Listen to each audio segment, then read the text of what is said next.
जय शिवराय भाऊनो, नवीन blog मध्ये तुमचं स्वागत आहे. गेम बशी थांबलेलो आणि गेमचं साईडला राहिलं शिवम बिझनेसमॅन. त्यासनी काही प्रश्न विचारायलाय बघा. 50ला किती वर्षात किती प्रॉफिट 50ला 3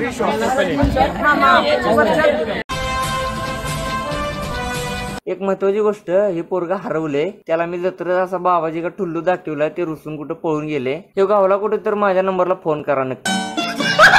देवाला नारळ पाया पडलो, परत पाळण्याकडे आलो. ब्रेक डान्स मध्ये बसायचं म्हणाल तिथे गेलो.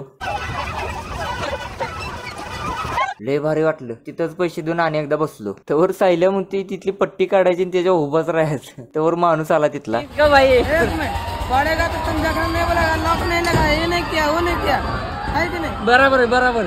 ठेव तिथनं गेला आणि पाळणं चालू झाले काढले की पट्ट्याने उभा राहिली त्याच्यावर. दंगा धुडकूस.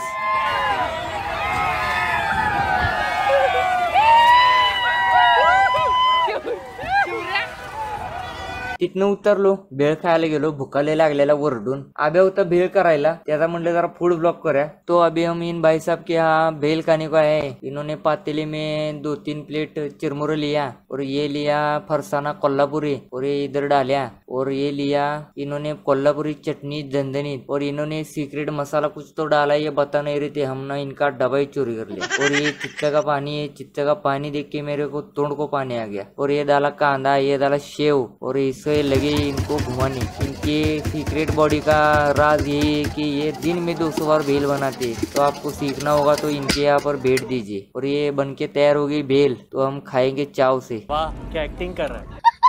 त्यावर मधनच कुणी देखावा दावली. ती थम्सअपची बाटली हलवायची आणि ती थम्सअप वर उडवायचं. ती घेऊन गेलो पाळण्यापाशी. शिवराज आमचा वाघ धाडशी, तो लागला की हलवून वर उडवायला. करत प्लॅन फ्लॉप झाला. 1 वाजता यात्रेतनं घरला याला.